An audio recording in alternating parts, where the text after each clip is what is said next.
yang ku puja dan ku sembah selalu. Tuhanlah tumpuan dan harapan dalam hidupku. Bila ku dalam susah dan cobaan menghantui, hanya Tuhanlah yang ku seru selalu. Oh Tuhan, Kau dengar setiap seruanku. Kau tak pernah terlambat untuk menjawab doaku. Tangan-Mu selalu menolong pada waktunya. Yesus Tuhan, awalku yang hidup.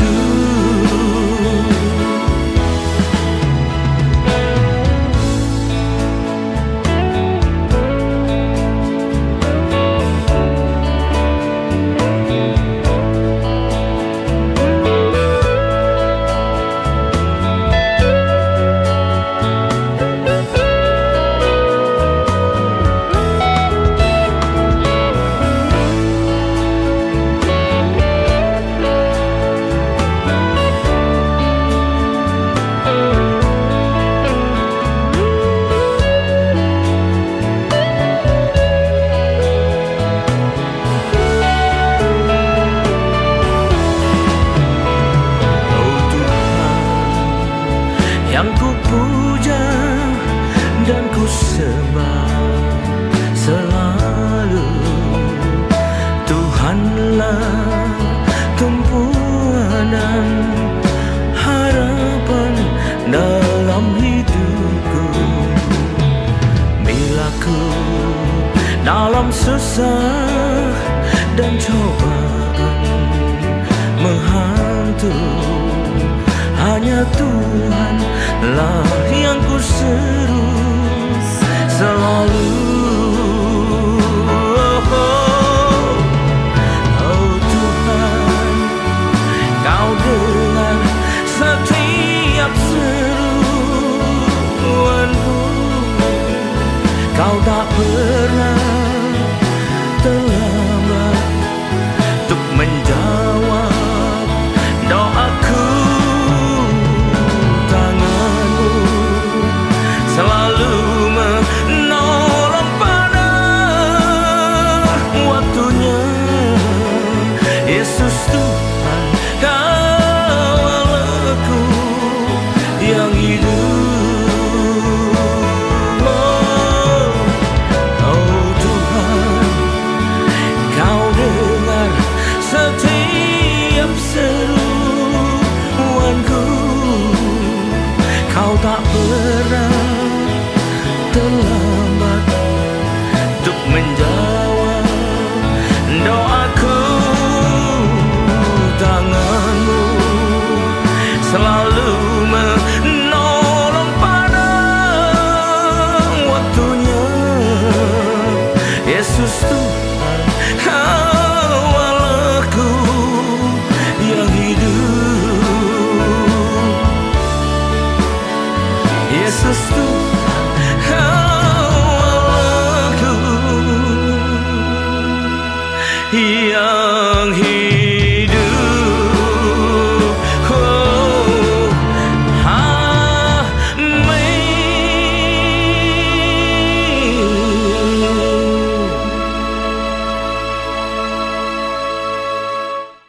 Shalom, selamat berjumpa kembali saudara kasih Tuhan. Kita segera siapkan diri kita untuk masuk dan terima firman Tuhan. Sebelumnya marilah kita berdoa kembali. Terima kasih Tuhan, kami umat-Mu siap menyambut firman-Mu. Urapilah kami semua dan urapi hamba-Mu ini yang akan menyampaikan firman-Mu, agar firman-Mu ini tidak kembali dengan sia-sia. Dia boleh tumbuh dalam hidup kami dan menghasilkan buah yang baik dan berlipat ganda, yaitu sampai 30 kali, 60 kali, bahkan 100 kali ganda. Dan ya Tuhan, berikanlah pada kami urapan roh, hikmat dan wahyu daripadamu, agar kami boleh menangkap dan mengerti isi firman-Mu ini dengan baik dan benar, yaitu tepat seperti apa yang ingin Kau sampaikan kepada kami semua. Terima kasih Tuhan, kami umat-Mu siap menyambut firman-Mu hanya dalam satu nama yang berkuasa, yaitu nama-Mu, Tuhan Yesus Kristus. Haleluya. Amin. Nah, saya lagi salam kasih Tuhan. Mari kita masuk dalam firman Tuhan ya. Tema dari firman Tuhan saat ini saya pilihkan yang bertemakan Tuhan telah memilih ya. Tuhan telah memilih. Ya, sebagai pendahuluan saya katakan di sini, Tuhan itu memanggil untuk menyelamatkan semua orang. Tapi tidak semua orang dipilih olehnya untuk melakukan sesuatu. Jadi banyak yang dipanggil tapi sedikit yang dipilih. Kata firman kan begitu. Tuhan manggil untuk menyelamatkan itu ditujukan pada semua orang, tapi memilih hanya sebagian orang tertentu saja. Alkitab jelas mengatakan, sekali lagi saya ulang, bahwa banyak yang dipanggil tapi sedikit yang terpilih. Yang dipilih itu Tuhan milih dengan ketentuan tertentu ya. Mengapa? Karena hanya yang merespon dengan baik pilihan Tuhan itu yang akan dipilih oleh Tuhan. Dan Tuhan tahu dari semula. Mari kita baca yakin Matius 22 ayat 14. Sebab banyak yang dipanggil tapi sedikit yang dipilih. Ya ini ya. Ingin kita ketahui pada hari ini, kalau Tuhan milih, Tuhan melakukan apa saja untuk itu ya. Karena Tuhan ingin mengerjakan hal-hal yang luar biasa di balik pilihannya. Apa saja itu? Nah, perlu tahu. Kalau ada orang dipilih Tuhan untuk satu hal, maka Tuhan juga mengurapi orang itu agar orang itu bisa menjadi berkat ya. Mari baca Mazmur 45 ayat 8. Engkau mencintai keadilan dan membenci kefasikan, sebab itu Allah-Allahmu telah mengurapi engkau dengan minyak sebagai tanda kesukaan melebihi teman-teman sekutumu. Nah ini ya, karena Tuhan milih dia, maka Tuhan mengurapi dia. Baca juga Kejadian 39 ayat 5. Kejadian pasal 39 ayat yang kelima. Sejak ia memberikan kuasa dalam rumahnya dan atas segala milik kepada Yusuf, Tuhan memberkati rumah Mesir itu karena Yusuf, sehingga berkat Tuhan ada atas segala miliknya, baik yang di rumah maupun di ladang. Yusuf diurapi sehingga Yusuf menjadi berkat buat tempat di mana dia berada ya. Nah ini jadi urapi menjadi berkat juga untuk orang lain, bukan hanya untuk dirinya sendiri ya. Jadi kalau kata diurapi ini menunjukkan bahwa orang itu yang dipilih tidak lagi berjalan sendiri dengan kekuatannya sendiri. Di sini menunjukkan bahwa roh Tuhan ada pada kita ya. Waktu Saul sudah tinggalkan pengurapan Tuhan, beda keadaannya. Yang pertama jadi orang yang perkasa sekali yang menghadapi orang Filistin, tapi setelah ditinggalkan ia menjadi ketakutan hanya karena Goliat datang menantang-nantang ya. Ketakutan, tidak berani untuk melawan.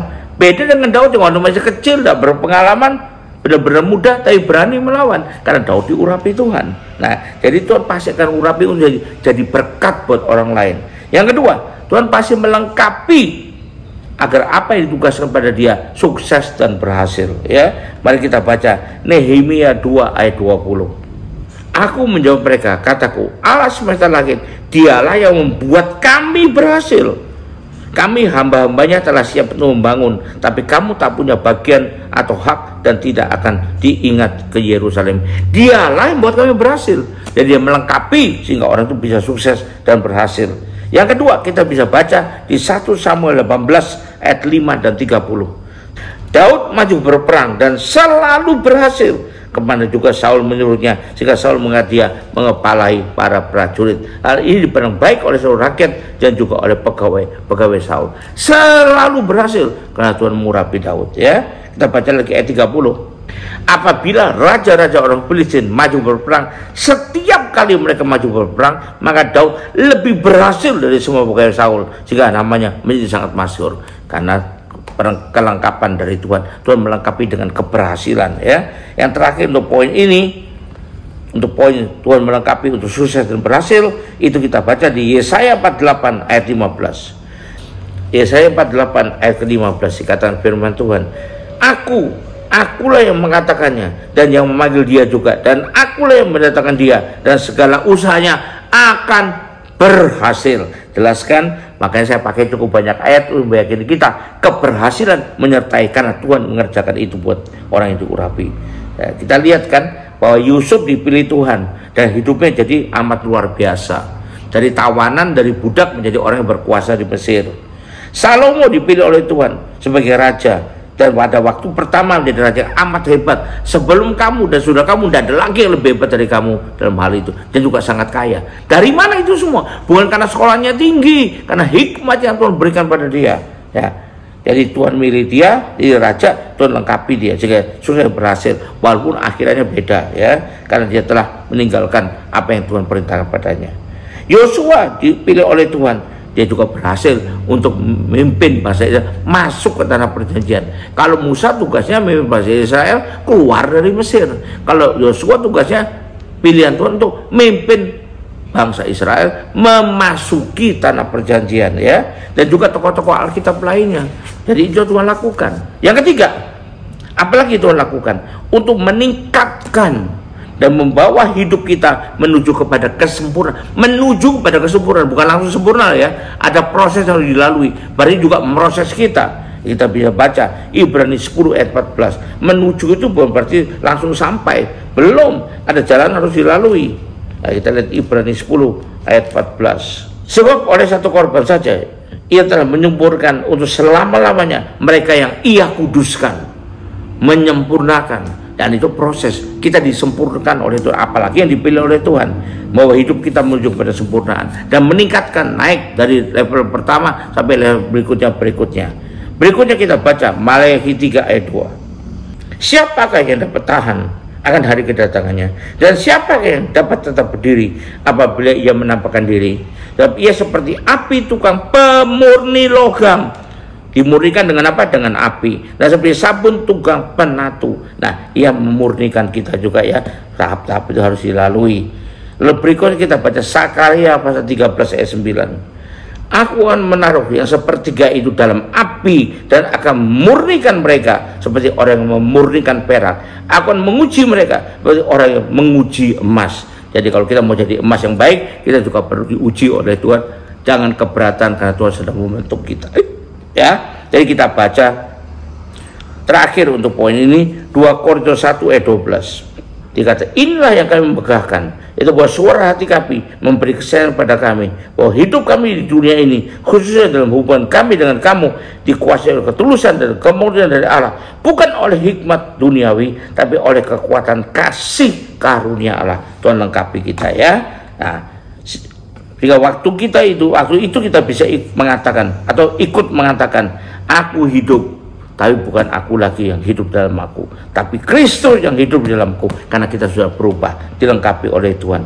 Jadi karena melalui proses di mana Tuhan meningkatkan dan bawa hidup kita menuju kepada kesempurnaan. Di sini artinya kalau kita ngomong tadi seperti tadi, tidak ada yang perlu dikhawatirkan dong, karena semua yang baik pasti Tuhan nyatakan. Yang perlu ketekunan, keteguhan untuk bertahan dalam iman, dan kesetiaan setelah ketaatan. Itu yang diperlukan. Khawatir tidak diperlukan, karena Tuhan berikan terbaik buat kita. Kalau kita, apalagi kalau kita orang dipilihnya ya. Yang keempat, lalu kemudian kalau Tuhan memilih, maka Tuhan memberikan karunia. Nah, ini kemampuan lebih sesuai dengan pelayanan yang ditugaskan pada kita. Kalau kita ditugaskan dalam pelayanan, kita bisa baca ada 9 karunia penyataan Roh Kudus yang diberikan untuk membantu kita dalam pelayanan. Baik, kita baca 1 Korintus 12 ayat 7-11 ya. Saya kira semua sudah tahu lah, tapi kita baca lagi 1 Korintus 12 ayat 7-11.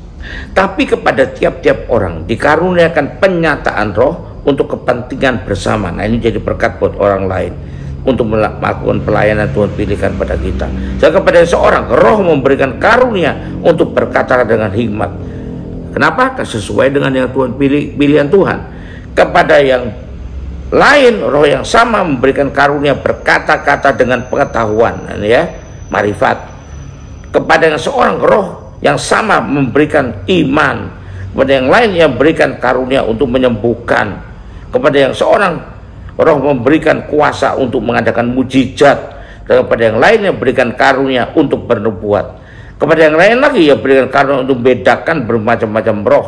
Kepada yang seorang ya berikan karunia untuk berkata dengan bahasa roh. Dan kepada yang lain berikan karunia untuk menafsirkan bahasa roh itu. Tetapi semuanya ini dikerjakan oleh roh yang sama, Roh yang satu dan yang sama, yang memberikan karunia kepada tiap orang secara khusus seperti yang dikehendakinya berdasarkan pilihannya. Nah, kita perlu tahu ya. Maka dikatakan juga oleh orang-orang biasanya dengan pepatah, kalau Tuhan yang mengutus, berarti dia dipilih kan, maka Tuhan yang melengkapi dengan karunia-karunia.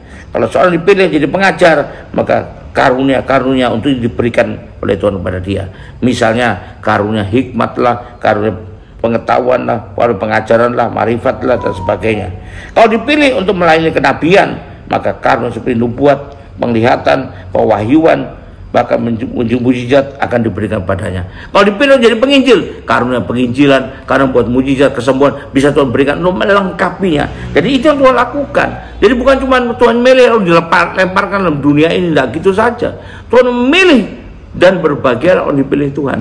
Karena pertama, engkau dianggap layak oleh Tuhan. Yang kedua, engkau pasti akan dikerjakan oleh Tuhan menjadi jauh lebih baik daripada sebelumnya, asal kita tetap setia. Maka lagu itu saya tulis mengatakan, ku percaya Tuhan selalu menyertai aku, asalkan aku mau tetap setia, tetap taat dan setia. Lagu itu mengatakan demikian. Jadi itu membayangkan seperti ini ya. Jadi saudara-saudara, kita perlu tahu kalau Tuhan milih kita, harus kita mengambil sikap yang benar, karena Tuhan pasti mengerjakan sesuatu yang besar dalam hidup kita ini. Haleluya, puji Tuhan. Mari kita akhiri ibadah ini dengan terima berkat dari Tuhan. Angkat dua tanganmu.